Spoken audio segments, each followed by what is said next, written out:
legal research and writing, flipped course where a lot of the what used to be lectures are done by video at home, and you come in and sort of workshop things in class. Say whatever you feel, but I'd also be interested in just whether you thought that sort of worked as an example of what you're hoping for, or didn't quite work. I have one commerce course that was like that, and I think I have no data for this obviously. From talking to the people in the course, a lot of people just don't bother listening to the podcast or doing the readings because you don't have to go.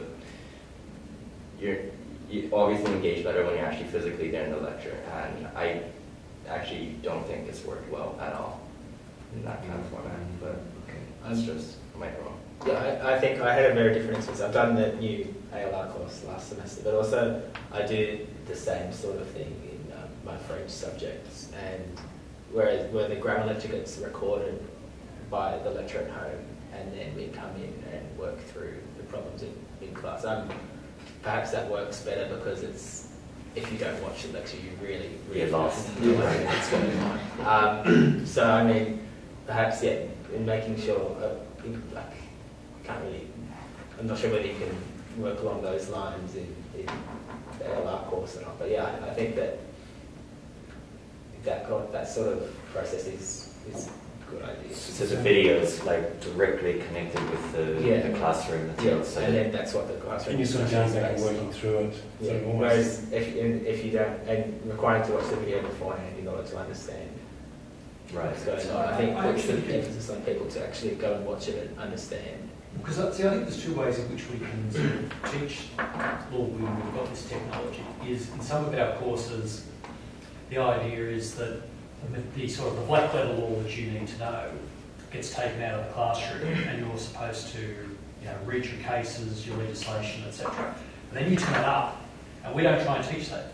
We try and get you to use what you've done. The other option is we assume that you read that stuff, but you don't actually understand it. And so we then effectively try and teach substantive law in the classroom. And those two different ways of teaching, I think, probably they vary depending on your subject matter. But I'd be concerned as to whether the first one is going to be problematic for students in the sense that we just assume that you've read the solicitor's rules and you now understand how ethics works, so let's just apply them. Or whether you actually need somebody to sort of provide more instruction on this is what they mean before you apply it. Yeah, I don't think you have to balance that. You can't just assume, okay, so now you've watched the video, we've got 2 hours of class, now here's a practice exam. You've spent 2 hours doing the practice exam. I'd be like, oh, no. So I think that you still have to have that really element of teaching as well, but then using, I guess, some of the discussion based on what the video's gone and talked about. Right. Yeah, I think that the benefit of the ALR videos is that if you've done a part of the course maybe through work, which is what happened for me, like certain parts of legal research I was quite familiar with through work, so I knew I could skip those quite confidently and just skip the videos rather than having to sit there for another hour in another lecture room just listening to things I already knew. So I think the benefit, and I think you can play it twice as fast.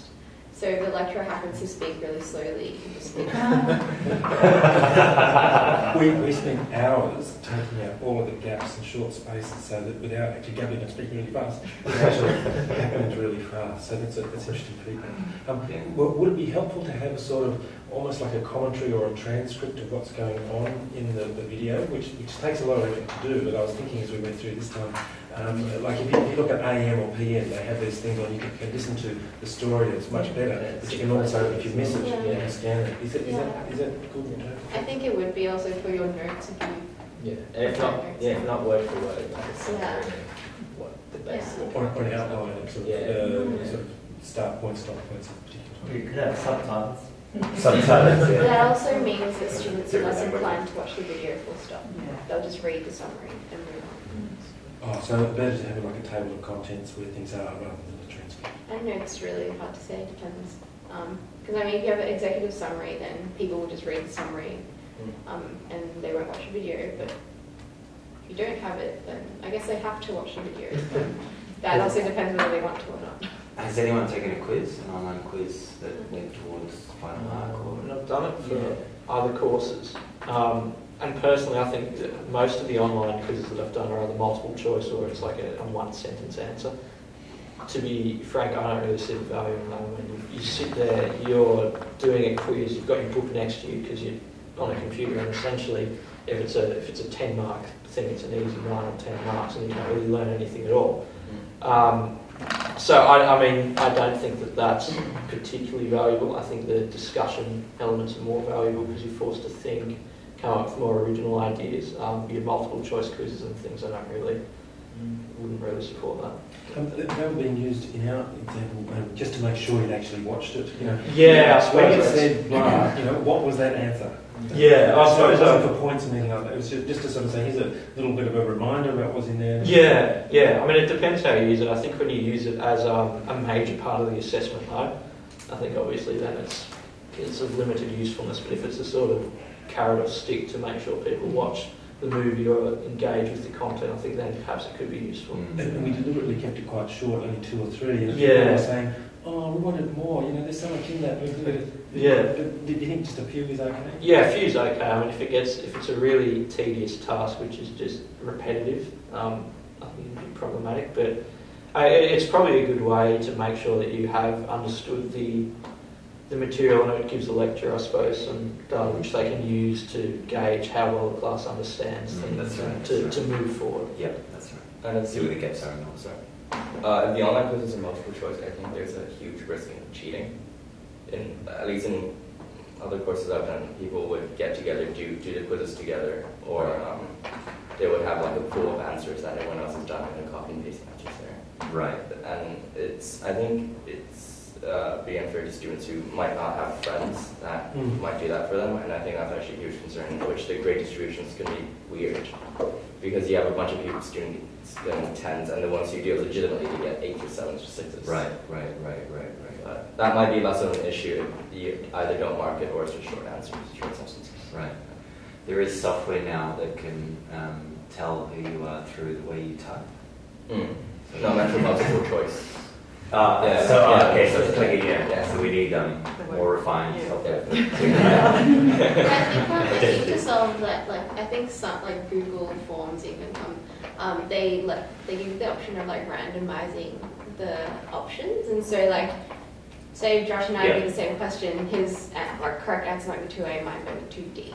Yes. And that's what I was The saying. content's the same. But having Yeah, a different, if you're being asked 3 questions, having a random 10 questions that cycle through. Yeah. People would just screenshot the whole thing and say, oh, this is the right answer, not the letter. They'll just screenshot the entire page. It was also getting feedback that you're not thinking that that's very good for assessment in any case. No, personally, I don't think the multiple choice is that great for assessment. Yeah, I mean, it's especially if it's online, because essentially what you're doing, you've got your book there, it's a simple question. But then if it's something that's a sort of prerequisite for class participation, which just tests your basic knowledge on the key elements and gives the lecturer something to go on to assist the teaching, I think that can be useful. Can I change the subject? Yes, could I just ask a very general question, just as interest from a lecturer? Thanks. What kind of advice would you give a lecturer when he or she would really like to get reading the primary text again? So, the big problem for lecturers is that you come in and you immediately get a sense nobody did read the text. And so, what kind of advice would you give so that you would start reading again? Jared? Oh, sorry. Go. You have to force them to engage with them in some way. That's based on their marks. So, participation class forums, which kind of tours your participation marks. That talk about the reading. Otherwise, people would just be tempted to just come in. Oh, I haven't done the reading, but I can make up something in class based on what others said. Yeah, I think also That's a good point. don't make the readings have to be accessible. I mean, if you have to buy a textbook, then the chances of doing them are a lot higher than. My pet peeve is ebook readings. You have to be online and you have to like do them within a set limit of time. Yeah. And like the thing is, I do a lot of my readings on the move, so on the bus, on the way to work, things like that. And like ebook does not facilitate that at all. Like if it's a PDF, then fine, I can download and print it out or read it on my laptop. But yeah, like ebooks are just inaccessible. I feel, and because they set like a 20-minute time limit or something on each session, or some sort of time Yeah, you limit. need to like decide how long Yeah. you rent it out for. Yeah, and then if you go over the time limit, or maybe get distracted by something that's actually kind of important, then you can't really go back and read it. And I think it's just making the readings accessible. And yeah, as I mean, the problem indeed is that we used to have readers. Now everybody could just say, take your reader. Everybody would have the big reader, and then, but it would be very concrete in front of you. People would read. Now you have to download it or read it on the laptop, and they don't. They don't. Right. So the real problem is really, students, even if there are just 2 articles or so, they don't read it anymore. I think that's where, when you spoke about using like those multiple choice questions or having the forum posts as well, having people like working together to respond to different parts of the readings before class kind of prepares people for class. And at least then like you kind of know about one particular section. Like a group of 5 people might be really good at this particular chapter and they can... But then you have to take everything into a kind of assessment. I mean, not necessarily an assessment, but What you said, like, that people know that